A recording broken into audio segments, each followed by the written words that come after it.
Breaking news చూస్తున్నాం.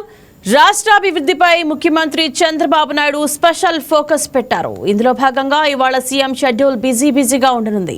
మరి కాసేపట్లో సచివాలయం చేరుకోనున్న ముఖ్యమంత్రి చంద్రబాబు ముందుగా రాష్ట్ర స్థాయి బ్యాంకర్స్ కమిటీతో సమావేశం నిర్వహించనున్నారు. ఈ సమావేశంలో రైతులకు రుణాలు, ప్రభుత్వ పథకాల అమలులో బ్యాంకుల సహకారం, వ్యవసాయ రుణాలు, అనుబంధ రంగాల అభివృద్ధి, ఎంఎస్ఎంఈల రుణాల ప్రగతి అంశాలను సీఎం చంద్రబాబు సమీక్షించారు. ఈ సమావేశం అనంతరం మధ్యాహ్నం క్యాంపు కార్యాలయంలో సిఆర్డీఏ అథారిటీ సమావేశంలో పాల్గొంటారు. దీనిపై మరింత సమాచారాన్ని మా ఇన్పుట్ ఎడిటర్ శ్రీనివాస్ లైవ్ లో అందిస్తారు. Good morning Srinivas, over to you. Good morning Indraja.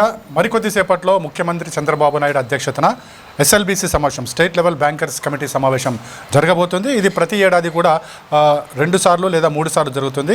గత జనవరిలోనే 233-34వ బ్యాంకర్ల కమిటీ సమావేశం జరిగింది.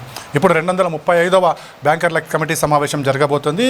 స్టేట్ లెవెల్ కమిటీ అంటే స్టేట్ లెవెల్లో ఉన్న బ్యాంకులన్నీ కూడా ఈ సమావేశానికి హాజరు కాబోతున్నాయి. ప్రధానంగా రైతు రుణాలకు సంబంధించి కావచ్చు, అదేవిధంగా అభివృద్ధి కార్యక్రమాల్లో బ్యాంకుల పాత్ర కావచ్చు, అదేవిధంగా ఏదైతే గత ఏడాది రైతులకు కావచ్చు, వ్యవసాయానికి కావచ్చు ఇచ్చిన రుణాలకు సంబంధించి, అదేవిధంగా కొత్త ఏడాది అంటే ఏప్రిల్ తర్వాత ఏవైతే రుణాలు, అదేవిధంగా వ్యవసాయ రుణాలకు సంబంధించి ఏవైతే ఎంత ప్రగతి సాధించింది, అదేవిధంగా అభివృద్ధి పథకంలో బ్యాంకుల పాత్ర ఎంతవరకు ఉందన్న దాని మీద ముఖ్యమంత్రి చంద్రబాబు నాయుడు ఒక సమీక్ష నిర్వహించబోతున్నారు. ఏదైతే బ్యాంకులు ఒక నివేదికను కూడా సమర్పించబోతున్నాయి. ఎందుకంటే గత ఏడాది ఆర్థిక సంవత్సరంలో రైతులకు ఇచ్చిన రుణాలతో కావచ్చు, వ్యవసాయ రుణాలు కావచ్చు, వాటి మీద ఏ స్థాయిలో రుణాలు ఇచ్చారు, అదేవిధంగా ఎన్ని లక్షల మంది రైతులకు రుణాలు ఇచ్చారన్నది ఒక వీడియో పవర్ ప్రజెంటేషన్ ఉండబోతుంది. అదేవిధంగా ఈ ఏడాది అంటే ఏప్రిల్ తర్వాత కొత్త రుణాలు ఏ మేరకు ఇచ్చారు అన్నది కూడా ఇప్పుడు ఉండబోతుంది.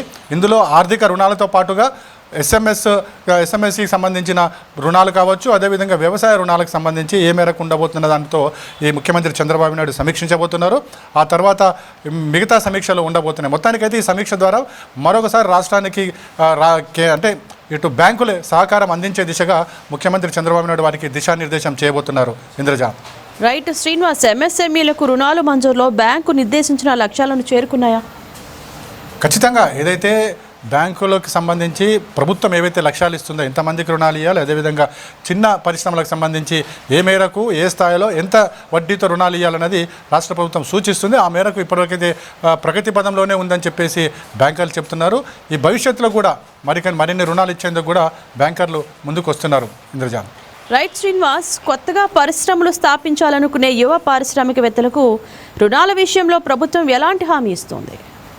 ఇప్పటికే రాష్ట్ర ప్రభుత్వం యువతకు కావచ్చు, అదేవిధంగా స్టార్టెడ్ కంపెనీలకు కావచ్చు ప్రభుత్వం తగు ప్రోత్సాహాలు ఇవ్వబోతుంది. ముఖ్యంగా ఏదైతే రాష్ట్రం ఏర్పడ్డ తర్వాత చిన్న పరిశ్రమలను ప్రధానంగా పోషించాలన్న ఉద్దేశంతోనే ప్రభుత్వం అనేక కార్యక్రమాలు చేపట్టింది. ముఖ్యంగా యువతకు కావచ్చు, నిరుద్యోగ యువతకు కావచ్చు అనేక కార్యక్రమాలు అంటే చిన్న పరిశ్రమల ఏర్పాటుకు తగిన ప్రోత్సాహాలు ఇస్తుంది. ఆ దిశగా బ్యాంకులకు కూడా కొన్ని సూచనలు చేసింది. ఆ సూచనల మేరకు బ్యాంకులు కూడా రుణాలు అందించాలని చెప్పేసి ఒక డైరెక్షన్ ఇచ్చారు. ఈరోజు జరగబోయే సమీక్షలో కూడా ఆ తరహా డైరెక్షన్లు ఉండబోతున్నాయి. ఇంద్రజ.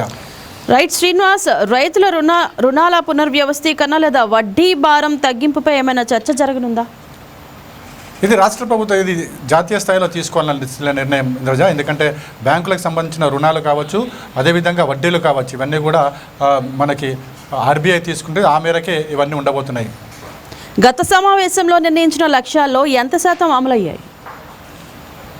ఈరోజు జరగబోయే సమీక్షా సమావేశంలోనే వాటి గురించి తెలుస్తుంది. ఎందుకంటే గత ఏడాది బ్యాంకులు ఎంత రుణం ఇచ్చే ప్రభుత్వం పెట్టిన లక్ష్యాలను చేరుకున్నాయా లేదా, చేరుకున్న లక్ష్యాల్లో ఎన్ని రుణాలు ఇవ్వడం జరిగింది, ఎంతమంది రైతులకు రుణాలు ఇవ్వడం జరిగింది, వ్యవసాయ రుణాలు ఏ స్థాయిలో ఉన్నాయన్నది ఈరోజు జరగబోయే మీటింగ్లో తెలుస్తుంది.